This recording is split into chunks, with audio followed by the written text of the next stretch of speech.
Okay. చాలామంది ఇప్పుడు హ్మ్. లైఫ్ స్టైల్‌లో కదలకుండా ఒక్క దగ్గరే కూర్చొని హ్మ్.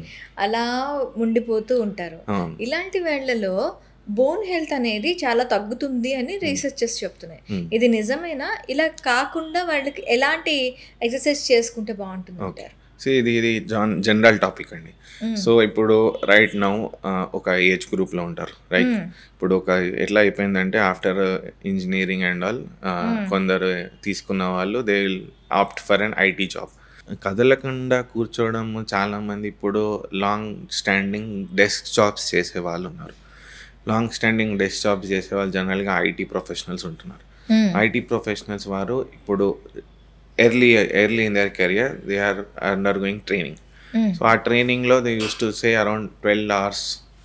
కొందరైతే అటే స్ట్రెచ్ 4 అవర్స్, 5 అవర్స్ కూర్చుంటారు without any breaks. While working ఏ అయితే పోస్చర్ వీళ్ళు మెయింటైన్ చేస్తున్నారో, అది స్పైన్ అనేది వాళ్ళ స్పైన్ కర్వేచర్ మీద కూడా డిపెండ్ అవుతుందన్నట్టు. ఓకే. సో, జనరల్‌గా నా దృష్టిలో కదలకుండా కూర్చోవడం అనేది ఆహ్, ఎప్పుడైనా బ్యాడే.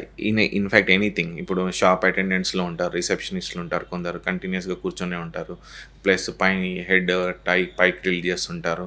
ఈవెన్ అదే. సో, బ్యాక్ పెయిన్ అనేది చాలా కామన్. నెక్ పెయిన్ గూడా దాంతో పాటు ఫ్రీ వస్తుంది. ఓకే. ఇలాంటి జాబ్స్ చేసే వాళ్ళకి. హ్మ్. సో, రెగ్యులర్‌గా మీరు ఇవి రాకుండా ఉండాలి అంటే when you are preparing for that job, you okay. Have to prepare your back also for that job. Okay. So, మీరు బ్యాక్ స్ట్రెంథెనింగ్ ఎక్సర్‌సైజెస్ కానీ, ముందే చేసుకోవడం గానీ, మీరు మంచి డైట్ గానీ, కూర్చోవడం గానీ, ఫ్రీక్వెంట్‌గా బ్రేక్స్ తీసుకోవడం గానీ, లైక్ 90 పోస్చర్స్ ఉంటారు. హ్మ్. మీ హిప్స్, నీస్, యాంకిల్స్ హ్మ్. అన్నీ 90 డిగ్రీస్‌లో ఉండాలి.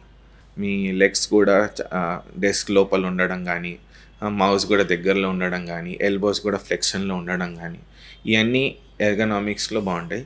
సీట్ అనేది గూడా బ్యాక్ రెస్ట్ సపోర్ట్ ఉండడం గూడా చాలా ఇంపార్టెంట్.